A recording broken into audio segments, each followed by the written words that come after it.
Na tem svetu so ljudje, ki jim televizija ne pomeni čisto nič. To so vlogerji v tujini, recimo PewDiePie, Paul Logan, pa Jimmy, ki dosega milijonsko klikanost.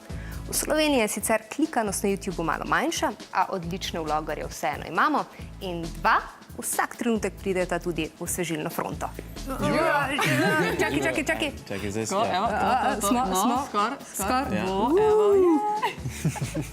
Tjaša snema, smo pripravljeni? Evo, smo. Pa Aleksandar, ti lahko že kar poveš, kakšno snemalno napravo pa ti uporabljaš za snemanje vloga? Ponavadi uporabljam točno nekaj tak podobnega, kot ima Tjaša tam postavljeno, ne? Včasih pa tudi, ker vzamem si svoj telefon ali pa kaj, ker tam danes že imajo dobre kamere, ne? Pa s telefonom postane kak trik ali pa kaj. Tjaša, tvoj fokus v vlogih je življenjski stil, pa lepota, pa tehnologija. Aleksandar, tvoj pa triki. Tako, čarovnije. A bi nam kakšno čarovnijo pokazal na brzino? Ja, seveda. Karte poznaš, ne?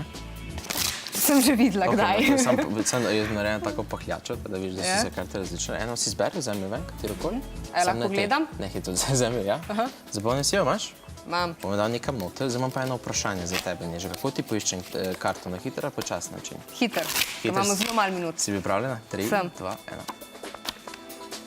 Ta pa ni moja. Je, itak da je. Ne moš. Je, bravo. Zakaj si sploh začel snemati čarovnijo oziroma o tem pripravljaš videobloge? V bistvu sem se začel čarovnijo ukvarjati, ko sem bil star 10 let in to je bil pač moj hobi. Potem sem pa to malo spremenil v te videobloge pa tako naprej. In zakaj ti, Tjaša? Zakaj sem začela snemati? Predolga zgodba, ampak na kratko, ker mi je videoprodukcija na splošno ful všeč in to je bil en tak hiter način, kako se lahko ukvarjam s tem, kako dam lahko neko svojo kreativnost ven iz sebe. Frekvenca objav? Tvoja je malo bolj tako, Tjašina malo bolj pogosta. Veš, kak je? Pač jaz, če objavim en video, ga pustim nekaj časa, da pač zaživi, ne? Ker če bi vsak dan objavil en nov video s kakim slavnim, potem bi se pač ljudje naveličali. Zato pač pustim kak mesec, dva, potem pa spet pač novega objavim. Kaj pa tutoriali? Tudi, no, ampak v mejih normale. Ne smem preveč razkrivati, ker pol spet ne bo pač imela smisla, ampak če pa je kaj tak enostavnega, pa tudi pač posnamem. Skrivnostno. Tjaša? Jaz sem do zdaj imela večinoma en video na teden, v zadnjem mesecu sem šaltala na 2 videa na teden, tako da zdaj se približuje december, vlogmas, kar pomeni video vsak dan do Božiča, kar bo pestro. Tako da, pač probam res čim več vendati, kakor se da. Še to me zanima, česa na vlogu ne delati, oziroma kaj je tisto, kar ni priporočljivo, kaj pa tisto, kar je najboljš, kaj potegne ljudi, pa da to niso ravno mačke v kadru.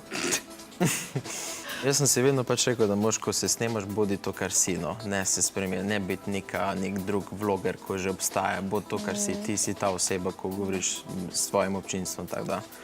V bistvu ti si tista oseba, ki ima edina izkušnja tvojega življenja in je to tisto, kar moraš prenesti ven na video, ker ne boš nikoli isti kot PewDiePie ali pa Zoela ali pa ostali svetovni youtuberji, ampak moraš prenesti nekaj tistega svojega. Pač to, da si iz majhne državice Slovenije, je lahko lih tista ena tvoja značilnost, ne? Ja, res. Super, zdaj smo izkoristili tale naš televizijski čas že čisto do konca in že čez in po moje bo pol tega samo na videoblogu nekje na YouTubeu, ker vsega ne bomo not spravili, ampak za konec samo še odjavo takšna, ki se za YouTube ponavadi spodobi. Prav? Ok. Če vam je video všeč, všečkajte. Komentirajte. In se seveda naročite na Tjašin ali pa Aleksandrov kanal ali pa Osvežilno fronto. Itak. Adijo. Adijo.